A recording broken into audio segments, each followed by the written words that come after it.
आमच्या सर्व पत्रकार बांधवांचं मी स्वागत करतो। आज नदीजोड प्रकल्पाच्या अनुषंगानं गोदावरी खोरे आणि कृष्णा खोऱ्याच्या अंतर्गत येणाऱ्या प्रकल्पांच्यासाठी ही कार्यशाळा आपण त्याचं आयोजन करण्यात आलं होतं। विशेष करून महाराष्ट्र पाणी परिषदेच्या वतीने पहिल्यांदाच 2005 साली त्या परिषदेचे सन्माननीय अध्यक्ष स्वर्गीय गणपतराव देशमुख आणि कार्याध्यक्ष स्वर्गीय खासदार बाळासाहेब विखे पाटील यांनी या संदर्भातला पहिला नदीजोड प्रकल्प आराखडा तयार केला होता। म्हणजे जो आता आपण जी चर्चा करतोय ह्या लोकांनी 20 वर्षापूर्वी 21 वर्षापूर्वी या संदर्भातला प्रकल्प अहवाल तयार केला होता आणि त्यामध्ये बरेच ज्यांनी या जलसंपदा क्षेत्रात काम केलेले जे निवृत्त अभियंता होते त्यांनी सुद्धा यामध्ये आपली मोठी भूमिका त्यात बजावली आणि त्या महाराष्ट्र पाणी परिषदेने जे काम केलंय आणि या सध्याच्या जलसंपदा विभागाने केलेला जो आराखडा आहे याची सुसंगत काय आहे किंवा विसंगत काय आहे, विसंगती काय, त्या संदर्भात आज त्या महाराष्ट्र पाणी परिषदेचे सदस्य आज त्यांना निमंत्रित केलं होतं। आता आमचे जाधव साहेब तर 93 वर्षाचे आहेत, ते स्वतः आले होते आज आणि सर्वच ज्येष्ठ सदस्य होते। महाराष्ट्र पाणी परिषदेने आपलं सादरीकरण केलंय, जलसंपदा खात्याने आपलं सादरीकरण केलंय। आता त्याच्यामध्ये आता या सगळ्या प्रक्रियेतून पुढे कसं जायचं याच्यासाठी कृती आराखडा तयार करायचा आहे म्हणून अशा प्रकारची पहिलीच कार्यशाळा मला वाटतं महामंडळाच्या पुढाकारानं किंवा जलसंपदा खात्याच्या पुढाकारानं होते। आज कृष्णा आणि गोदावरी खोऱ्यातले सर्व जवळजवळ 200च्या वर अभियंते सगळे अधिकारी बोलवले होते की त्यांनी सुद्धा पाहावं काय चाललेलं आहे, काय जलसंपदा खात्याचं काय विजन राहणार आहे। कारण बऱ्याच वेळा क्षेत्रीय स्तरावर काम करणाऱ्या अधिकाऱ्यांना हे लक्षात येत नाही आणि ते सुद्धा बऱ्याच वेळा अपुऱ्या माहितीच्या आधारात लोकांना विसंगत माहिती देत राहतात आणि म्हणून आज दोन्ही गोष्टी आहेत, जलसंपदा खात्याने केला प्रकल्प आढावाचा प्रकल्प अहवाल आणि महाराष्ट्र पाणी परिषदेने केला प्रकल्प अहवाल या संदर्भात विस्ताराने चर्चा झाली।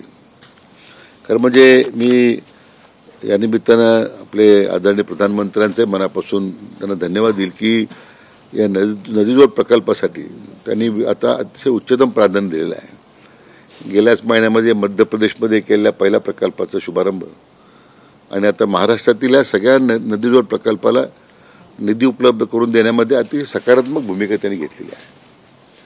विशेष करून मागच्या 2.5 वर्षामध्ये आजचे मुख्यमंत्री आणि त्यावेळी तत्कालीन जलसंपदा मंत्री माननीय देवेंद्रजी यांनी ह्या प्रकल्पांना एवढी गती दिलेली आहे, मला वाटतं मागच्या 25 वर्षापूर्वी जे घडलं नाही 2.5 वर्षात त्यांनी या सगळ्या प्रकल्पांना अतिशय गती देण्याचा प्रयत्न केला आणि ते आता त्यांचं जे विजन आहे आणि ते पुढे घेऊन जाण्याचं दायित्व माझ्याकडे आलं आहे।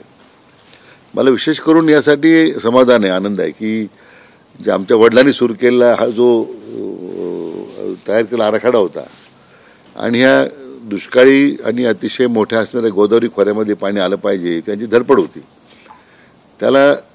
त्यासाठी मला वाटतं परमेश्वराच्या मनात होतं आणि त्यामुळे हे मला जबाबदारी आली, मला अतिशय मनापासून त्यात समाधान आहे आणि एक मोठं आव्हान आहे सुद्धा। साधारण या आराखड्याच्या बाबतीमध्ये आपल्या एकूण गोदावरीमध्ये 112 TMC पश्चिम वाहिनी पाणी जे आपण आणणार आहोत आणि कृष्ण्यामध्ये 17 TMC पाणी आपण कृष्णेमध्ये आणणार आहोत, कृष्णा खोऱ्यामध्ये असं 182 TMCचं पाण्याचं नियोजन आपण करतोय।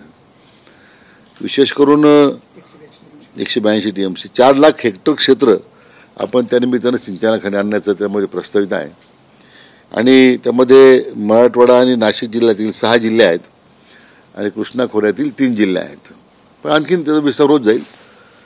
विशेष करून या कामाला त्यामुळं गती देण्याचा आपण गती द्यावी लागेल।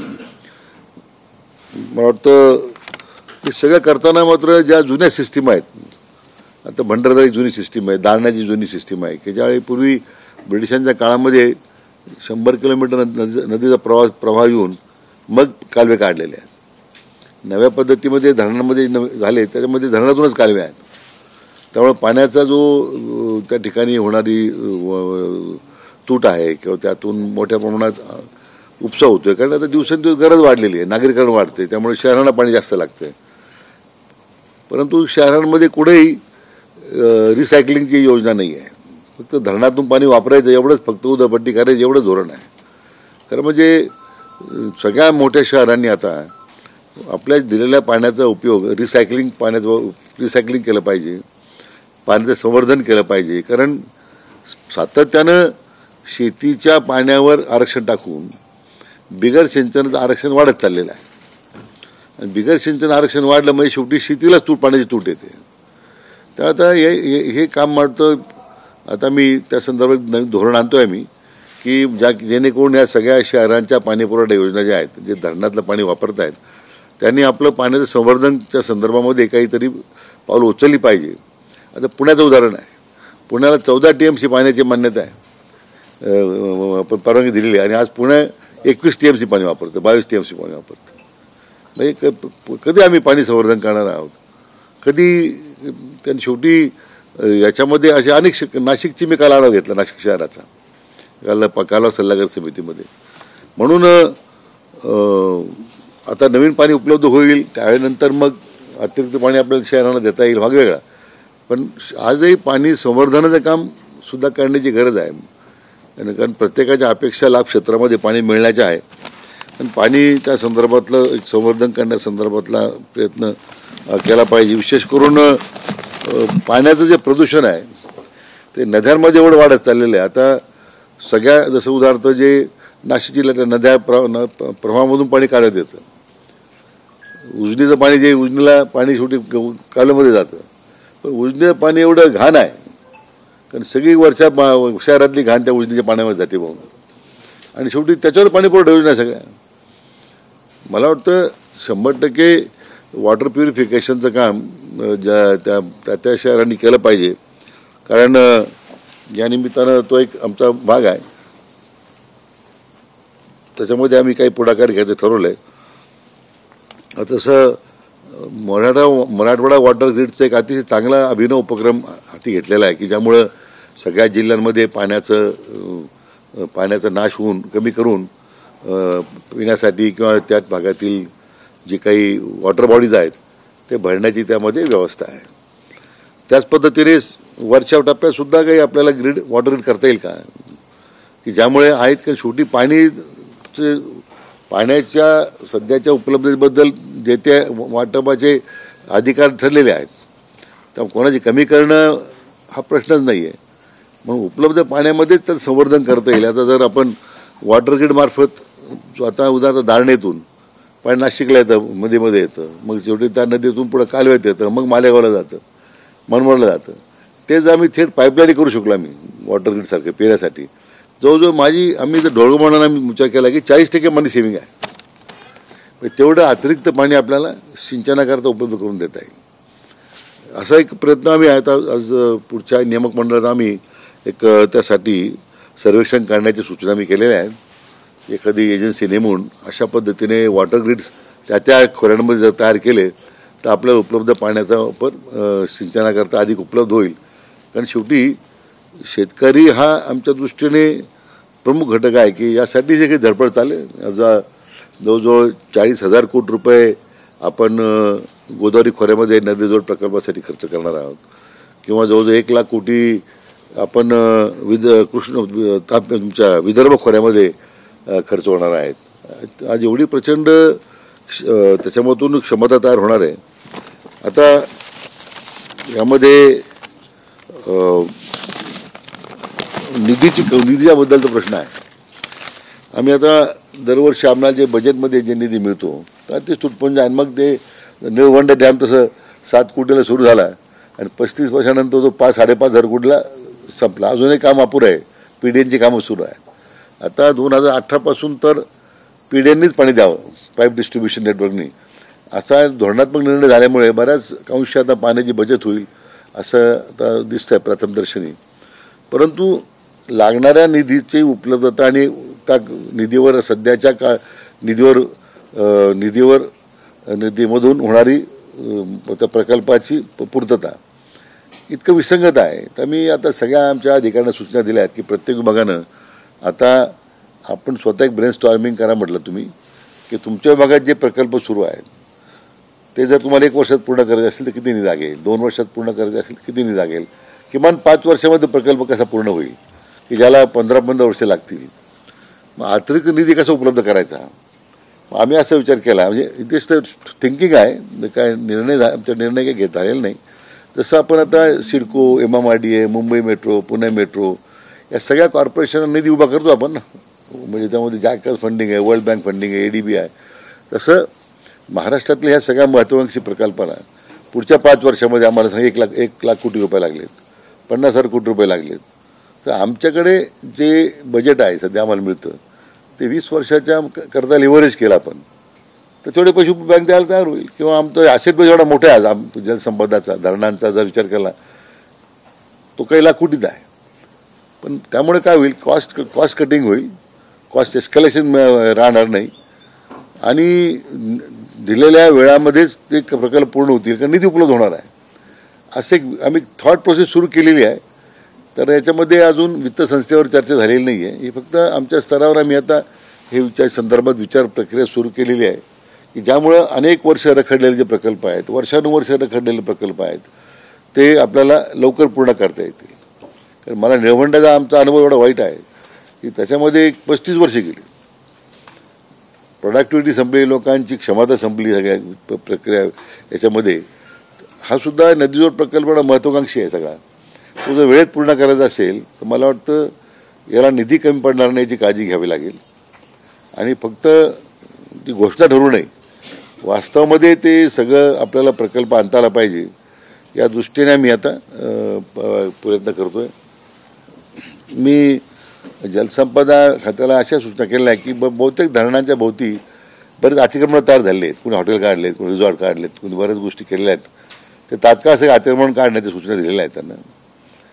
कारण धरणाचं पाणी स्वच्छ राहिलं पाहिजे आणि त्याच्यामध्ये अतिक्रमण बरेच झालेले आहेत.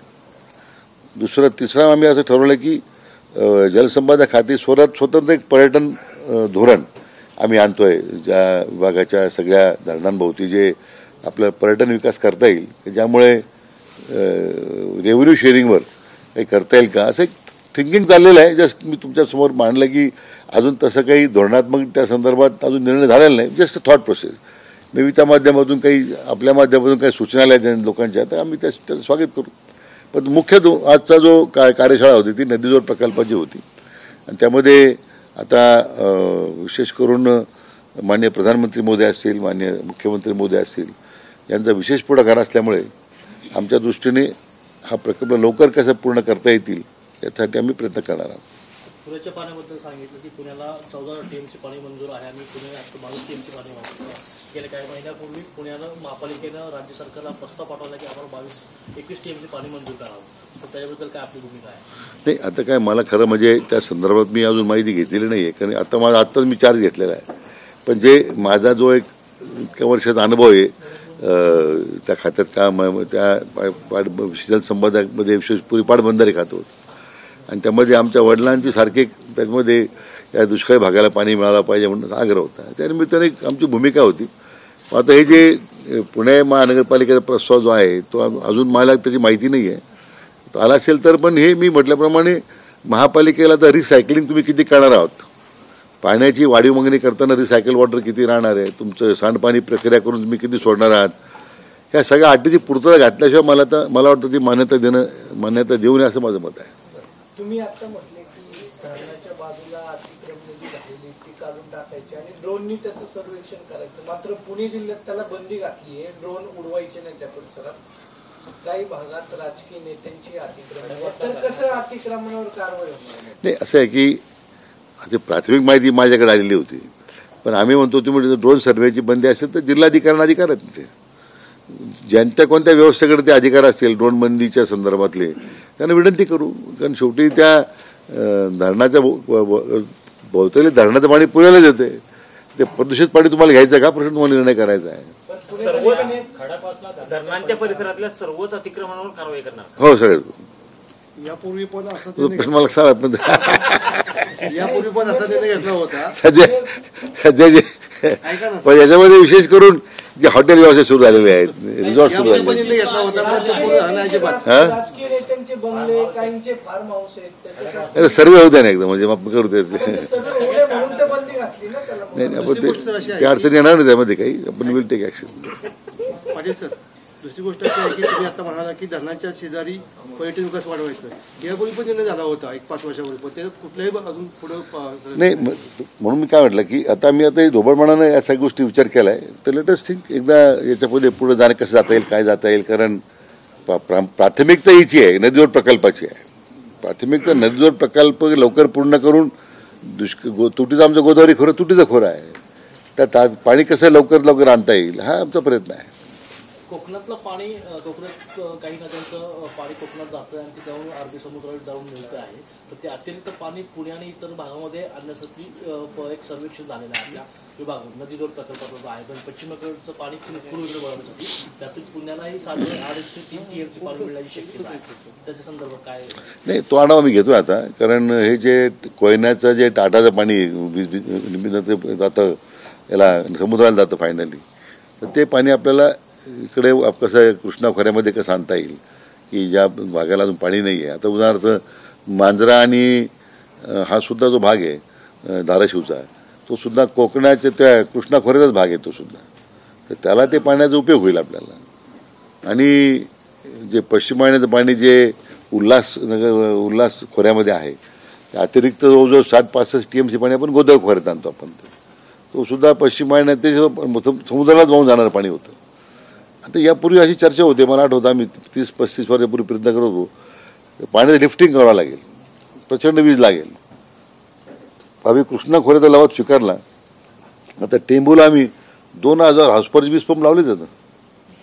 पहिल्या टप्प्याला 2000 हॉर्सपॉवर आहेत, वीज पंप आहेत. दुसऱ्या टप्प्याला 20,000. शेवटी इच्छाशक्ती राज्यकर्त्याची पाहिजे, आणि ती कृष्णा खोऱ्यामध्ये दिसली आम्हाला. ती अतिशय त्या भागाचा आता नंदनवन होत आहे. त्याच पद्धतीने आता जे आता नवीन तंत्रज्ञानानं विजेची कमतरता कमी करून किंवा काही ठिकाणी बोगद्याचं तंत्रज्ञान नव्हतं आपल्याकडे. आता या मेट्रोमुळं बोगद्यांची सुद्धा किंवा तुमच्या हायवेजमुळं त्याला सुद्धा आता नवीन दिशा मिळणार आहे आम्हाला. बोगद्यांच्या माध्यमातून खर्च कमी करणं, मग जिथे आवश्यकता घेईल तिथं शेतीला पाणी तुटीचं खोऱ्यात पाणी आलं पाहिजे, निधीची कमतरता राहणार नाही, असं आम्ही धोरण घेतलेलं आहे. निरादेवगावचं बंदिस्त पाईपलाईनचं काम एका टप्प्यावर येऊन थांबलेलं आहे. खडकवासला जे पाणी आपण टनेल म्हणून देतो आपण, तर ते टनेल टेंडर झालं. 1600 कोटीची निविदा झाली त्याला. म्हणजे मी मंत्री होण्यापूर्वी निविदा देण्यात आलेली आहे. काम सुरू होईल लवकर. सर, मधल्या काळामध्ये महाराष्ट्रातल्या जलसिंचनाची आकडेवारी आल्यानंतर एक राजकीय वाद झाला, आणि तेव्हापासून आज तागायत आपण महाराष्ट्रात नेमकं जलसिंचन किती झालं हे सांगतच नाही. एक मुद्दा, अजित पवार यांच्या काळामध्ये खरोखरच 70,000 कोटीचा घोटाळा झाला का? अजित पवार यांच्यापासून आता तुमच्यापर्यंत जेवढे जलसंपदा मंत्री झाले त्यांच्या काळामध्ये महाराष्ट्रात किती जलसिंचन झालं? आणि दुसरा मुद्दा, आता माजी खासदार इथे बसलेले, बारामतीच्या नीरा डाव्या कालव्याबद्दल जो वाद झाला आणि उद्धव ठाकरे यांच्या काळामध्ये ते आरक्षण उठवण्यात आलं, तर त्याबद्दलची तुमची आत्ताची भूमिका नाही. असं आहे की मी म्हटल्याप्रमाणे मी आताच कार्यभार घेतलेला आहे. त्यामुळं नाही वास्तव येते का आता. त्यामुळं नेमकी कोणत्या खोऱ्यात काय घडलेलं आहे ही माहिती आता मी घेतोय सध्या. त्यामुळे नीरा डाव्या कालव्याचं काय झालं आम्ही ते वर्तमान आपण जे दाखवतो किंवा छापतो आम्ही ते वाचतो. त्यामुळे मला निराचा वाद झाला असं माहीत आहे. मी अजून खासदार साहेब तुम समोर आहेत, त्यांच्याशी मी चर्चासुद्धा केलेली नाही की त्यांच्या त्या पाणी डायव्हर्शनच्या बद्दल काय त्यावेळी मोठं वादंग झालं होतं. बारामतीचं पाणी कमी करून त्यांचं मूळ हक्काचं पाणी त्याने पाहिजे होतं, त्यासाठी निंबाळकरांनी पुष्कळ लढा दिला. पण बाकीच्या विषयाबद्दल मी म्हटल्याप्रमाणे आम्ही फक्त सध्या माहिती घेतोय. म्हणून आज सादरीकरण त्यासाठीच होतं की आपण वेर वी स्टँड टुडे, आपण कुठं आहोत आणि कुठं जायचं. एकदा आमची दिशा निश्चित झाली की मग कळवतो. पाणी पुण्याला महापालिकेला किंवा पुणे शहराला मिळवण्यासाठी कुठलं मुळशी धरणात एक सुरू समितीचा अहवाल सरकारला सादर झालेला आहे.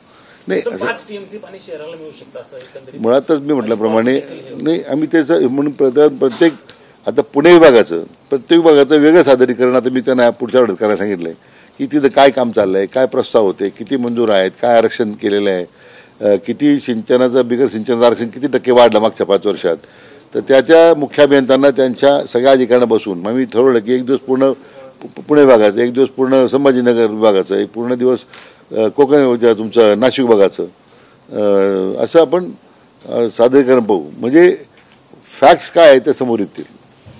बऱ्याच वेळा मी त्यांना म्हटलं की तुम्ही आउट ऑफ बॉक्स थिंकिंग करा ना.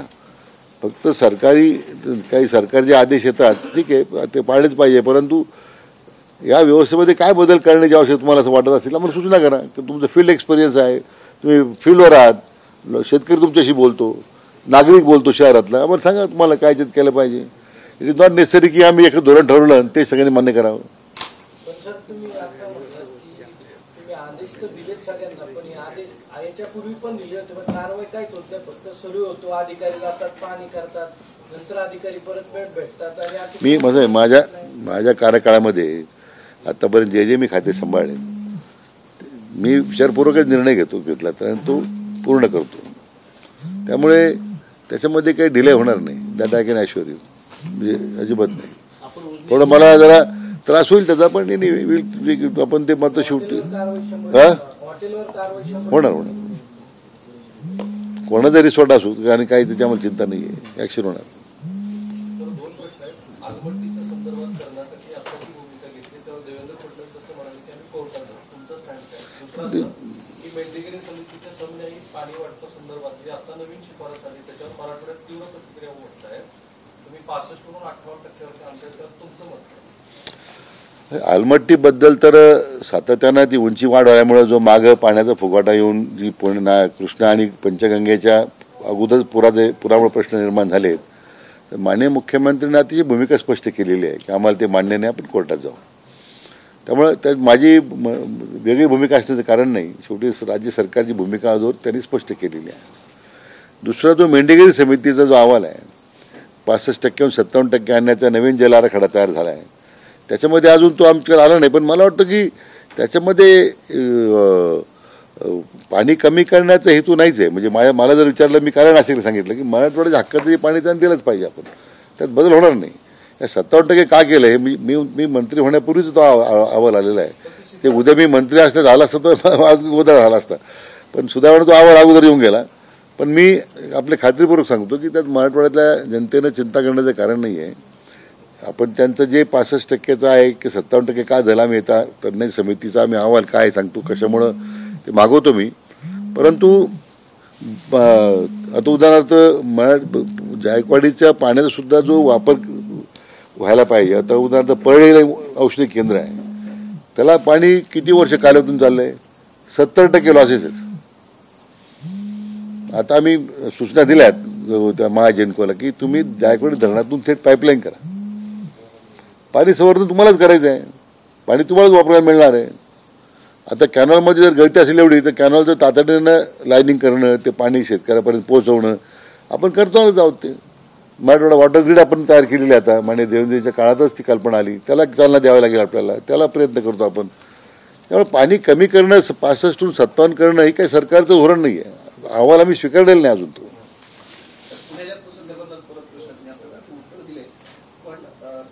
पुण्याला आताच टीएमसी पाणी मिळतं आणि पुण्याची जी मागणी आहे 5 वर्षापूर्वी केली, त्यांना 21 टीएमसी पाणी पाहिजे आणि ते प्रपोजल देऊन 5 वर्ष झाली, तिसरं सरकार आलंय, तरी सुद्धा तो निर्णय झालेला नाही. पुण्याचा कोटा वाढवून मिळत असं आहे की बिगर सिंचनाचं आरक्षण वाढवणं, त्याचा काही भुर्दंड सिंचनाच्या निर्मितीसाठी पुण्याने स्वीकारला पाहिजे. मुंबईने आपले स्वतःची धरणं त्यावेळी बांधताना निधी दिला. नवी मुंबईने स्वतंत्र धरण बांधलं आपल्या स्वतंत्र कॉर्पोरेशनचं, ठाण्याने बांधलं. महापालिकेने सुद्धा या धरणाच्या संदर्भामध्ये आपली भागीदारी पुण्याने केलीच पाहिजे ना. पाणी मागणी करणं सोपं आहे, पण मला वाटतं आता नवीन आम्ही जे पाणी निर्मिती करतोय त्यासाठी अतिरिक्त पाणी त्यांना पाहिजे असेल तर त्याने सुद्धा भागीदारी केली पाहिजे. किमान रिसायकलिंग ऑफ वॉटर जरी केलं 30-40%, तर तेवढं आम्हाला पाणी संवर्धन करता येईल. म्हणजे पाणी वाढून देताना आम्हाला अडचण येणार नाही. पण नाही, मी सूचना दिल्या आहेत त्या संदर्भात. एक धोरणात्मक नाही आम्ही बोलवते पुढच्या वेळात. मी आमच्या कार्यकारी संचालकांना सांगितलं की महापालिकेच्या अधिकाऱ्यांना बोलावून घ्या, चर्चा करा, त्यांचं मत जाणून घ्या, ते महापालिका किती पत करू शकतं, काय करू शकतं. नाही तर जसं टाउनशिप्स वाढत चालल्या, काही ठराविक लोकांचे घरं भरत चाललेली आहेत. शेवटी याचा बुरधण कॉमन मॅनला आहेच आहे ना. पण ज्यांनी या टाउनशिप वाढल्या, ज्यांनी एवढे मोठं शहरीकरण केलंय, आता मुठभर म्हणजे या लोकांनी फक्त बिल्डिंग बांधायच्या आणि सामान्य लोकांना पाण्यापासून वंचित ठेवायचं काम करायचं आणि त्यावेळी शासनात बोर्ड दाखवायचं. मग वाटतं महापालिकेने सुद्धा पॉलिसीमध्ये आणलंच पाहिजे बदला की त्या बिल्डिंगला पाणी किती लागणार आहे, त्याचं पाणी रिसायकल किती होणार आहे, हे कॉर्पोरेशनचं कामच आहे ना. आज मेजर सिटीजमध्ये जगामध्ये सुद्धा सगळं जे अदर दॅन ड्रिंकिंग वॉटर सगळं रिसायकलच होतं, वापरलं जातं बऱ्याच शहरांमध्ये. आपण का करू शकत नाही ते? ऑन द कॉन्ट्री ते 14/21 वापरतात म्हणून मी परत सांगितलं नोटीस काढा महापालिकेला, तुमच्या त्याच्या संदर्भात काय कारवाई करण्यात येऊ नये म्हणून. म्हणजे फायनली आता त्यांनी 21 TMची मागणी केलेली आहे, तर पाहू आपण तपासून परसाद होऊ आपण काय त्यात. शेवटी नागरिकांना त्रास नको, बिल्डरांचा त्रास नागरिकांना का व्हावा. आता सगळ्या टाउनशिप ज्या तयार झाल्या आहेत त्यांना पाणी परवानगी देताना काय धोरण महापालिकेने घेतलेलं आहे ते तपास लागेल ना. सर, लाडक्या बहिणी योजनेमुळे राज्याची आर्थिक स्थिती जी आहे ती विस्कटली असं अर्थतज्ञ चिंता व्यक्त करतात. अजूनही खात्याचा मंत्र्यांनी पदभार घेतला, नवीन कामं सुरू होत नाहीत. हा कशाचा नक्की परिणाम आहे? नवीन खात्यातली कामं जी आहेत ती कधीपर्यंत सुरू होतील? DPDCमध्ये पैसे नाही आहेत, पालकमंत्री पदाचं अजूनही वाटप झालेलं नाहीये. हा सगळा परिणाम कशाचा पाहायला मिळतो की महायुतीमध्येच काय अडचण आहे? नाही काही पैसे चिंता नाही आहे. महिला बाल कल्याणचा कारभार स्वीकार ना तटकरीताईंनी घेतला ना. त्याचा या महिन्याचे पैसे 26 तारखेपर्यंत जाणारच आहेत. 25 तारखेपूर्वी खात्यामध्ये लाडक्या बहिणींच्या ती योजना कुठं आपण डायव्हर्ट केलेली नाही, त्यामध्ये कुठे निकष बदललेले नाहीत, उत्तम चाललेली आहे. त्यामुळे निधीची कमतरता नाही आहे. आता प्रशासकीय शासन आता नवीन आलेलं आहे, त्यामुळे स्वाभाविक कोणता निर्णय प्रक्रियेत वेळ लागतो. पण मला वाटतं जे कमिटमेंट आहे सरकारच्या मागच्या बजेटमध्ये केलेलं आहे त्यासाठी सगळा पैसा उपलब्ध आहे. म्हटले की बदल्यांच्या संदर्भात तुम्ही लक्ष देत नाही, अधिकारी कामं करत नाहीत, अधिकाऱ्यांवरती पण रोष तुमचा जास्त होता की नाही? माझा अधिकार रोष नाही माझा. त्यांना म्हटलं तुम्ही बदल्यांसाठी वेळ घालू नका फिरण्यामध्ये, तुम्ही तुमचं काम करा. जी काय प्रक्रिया नित्याची होईल बदल्यांची होत राहील. थोडक्यात मला सांगायचं होतं. आता मी महसूल मंत्री होतो त्यावेळी विदर्भामध्ये 70% जागा रिक्त होत्या. हे कुणी आज मला वाटतं खरं म्हणजे माध्यमांनी कधी ऑब्झर्व केलं नाही. मला वाटतं तर कलेक्टरनंतर नायब तहसीलदार तेच होतं फक्त. कशी डेव्हलपमेंट होणार, कशी योजना अंमलबजावणी होणार? मी आल्यानंतर जेवढे तहसीलदारचे डेप्युटी कलेक्टर झाले, नायब तहसीलदारचे तहसीलदार आहे, सगळ्या लोकांना प्राधान्याने विदर्भात पाठवलं. तुमच्या पुण्याचे सुद्धा बरेच लोक होते जे अनडिस्पोजेबल होते, त्या डिस्पोजल करून टाकतात तिकडे गडचिरोलीला वगैरे.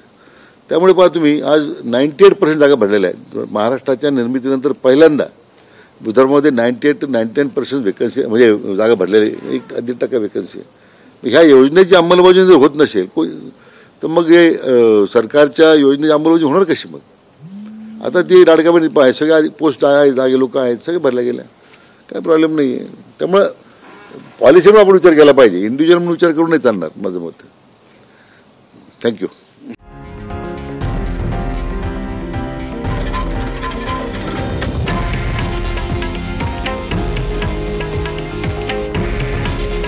हे आहे देशातील नंबर 1 न्यूज नेटवर्क आणि आपण पाहत आहात TV9 मराठी.